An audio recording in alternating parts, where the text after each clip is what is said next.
Yeah, or if you hit the toggle switch and you let off the toggle switch, the motor wants to run continuously. Haven't seen that yet. You never haven't? The brushes get stuck, or?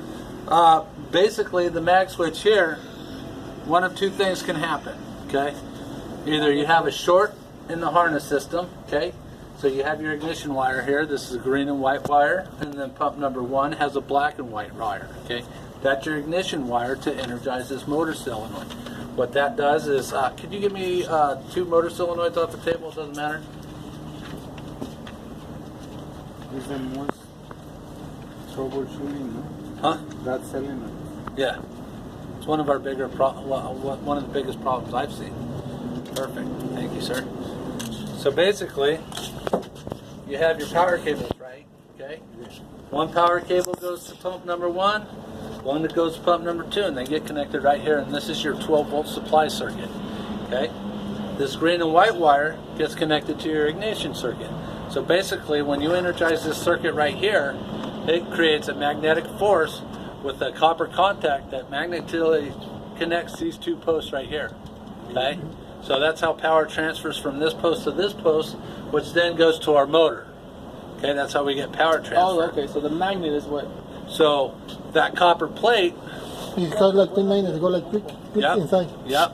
That copper plate, click, click, click. Okay. Over time, over time, that can wear out, and then that can actually that copper plate can stick, causing 12 volts to feed this circuit constantly, causing the motor to run continuously. Es cuando pasa eso que se queda pegado, que el motor está corriendo y pues no le está sentando nada, es que se desgasta y se queda pegado. Se puentean y quedan pegados y el motor, porque es el que inicia todo el sistema, es el starter solenoid que nosotros le llamamos. Entonces, cuando eso se gasta y se queda pegado, pues obviamente dices, no, pues porque está corriendo si no lo trae ni a... No está moviendo, está pegado. Se queda pegado. So if you ever get that, come over here, turn it off. Okay? That's going to remove power from these cables and shut the motor off. But to troubleshoot it, okay, if you ever think one of these is bad, just go ahead and replace it. They're only like $25. Take it out, say this, we don't, because they're non-serviceable, right? They're all sealed. You can't fix them, you can't see them, you can't inspect them. So if you ever think one of these is bad, replace it. If you ever have to replace a motor, replace the mag switch with it. Okay? Just for my purposes, what all this is warranted. This is all. If anything goes out, it's within warranty.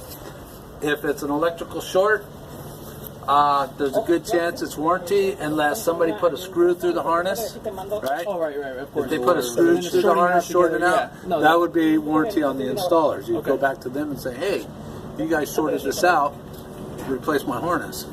Okay, but if this goes out and takes out the motor, yeah, that's going to be max on warranty. So 2 things can cause this thing to go bad. 1, it's bad, faulty, contacts are sticking, causing power to transfer from one post to the other post, and continuous motor running. Okay? What would be the quickest way to turn it off so it doesn't kill the battery? Master disconnect switch right here. That's what that's for. Turn it off. That's a good. Well, always.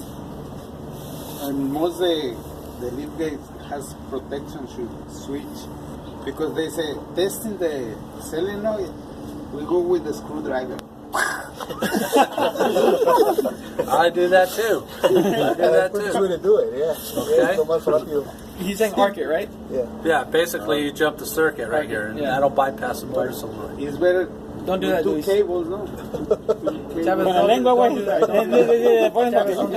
A screwdriver with a rubber handle works just fine. Don't tell him. It's the same way that you just steal your power from your body. You just want to, like this. This right here, probably not a good idea. You're holding it. Yeah. Well, but you can feel it. It's going to burn your hand. It gets so hot. You'll be able to feel it in case you're blind. Yeah. My boss knows how to put screwdrivers. Yeah. Liftgate repair by Brell. You know, I am missing a lot of screwdrivers. Snap-on was just here. You could have got those under warranty. No, they're missing. Another thing that will cause this continuous run is if you have a shorted ignition wire going to our ignition circuit, right?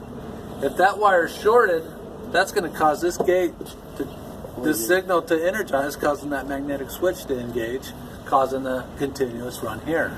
Okay? So the easiest thing you can do is remove this wire, turn it back on to pump 1, and see if we still have a continuous run situation. Okay? Sometimes what I'll do is... Before that, before turning it back on, see if you still have the continuous switch. What do you do? So basically, I'm removing my green wire. That's my ignition wire for this circuit. Okay, I'm going to remove that green wire, and then I'm going to turn that back and see if I have a continuous run situation. Now, sometimes when you remove power from the circuit, right, and you make everything dead, it will pop free. So what I'll do is I'll leave this wire loose, right, and then I'll put it on pump 1. Check and see if you got 12 volts going to this wire. Okay, basically it's real simple. Okay, you got your ground circuit. Check to see if you got power voltage going to that circuit. Right now, you should never have any voltage going to that circuit. Okay.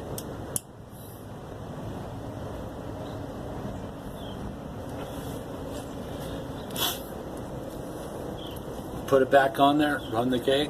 Okay, if the gate starts continuously running again, just pop that off real quick. Don't even bolt it down, just put it on there with your hand. You're not going to hurt yourself, right? Just hold it on there, have your guy operate the gate. If it starts to go in a continuous run situation, pop that green wire off real quick.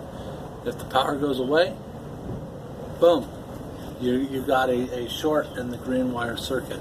If it still continues to run, okay, turn it off, replace the mag switch. Okay. Nice. ¿Preguntas?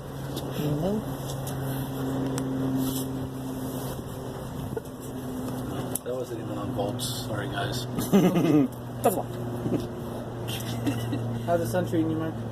It's hurting my eyes right now. You're in the wrong spot. You usually closer to you. Yeah. So if you have a problem where you're not getting any motor function, okay, that's another problem. My motor doesn't work. Okay, you basically can check this pretty easy. You can check the resistance going across the ignition circuit, right? Okay, this is our ignition wire, our green and white wire. This right here is going to be a ground post. Okay, this has to be grounded in order for this to work. Okay, on these Trombetta solenoids. Trombetta? Trombetta. Is that another company name? Yep. It even said so right there, Trombetta. Waltco uses these same ones, so do we. Okay. Okay, check the resistance going across that. That circuit should be right around 5.4, 5.5, depending on the weather outside. Okay, plus or minus 50%. Okay. This right here showing me this is a good magnet coil. Of course, you want to disconnect, the power of the ground circuits going on. Check the resistance. Okay, so we're good there. Okay, so basically, if I this circuit's fun.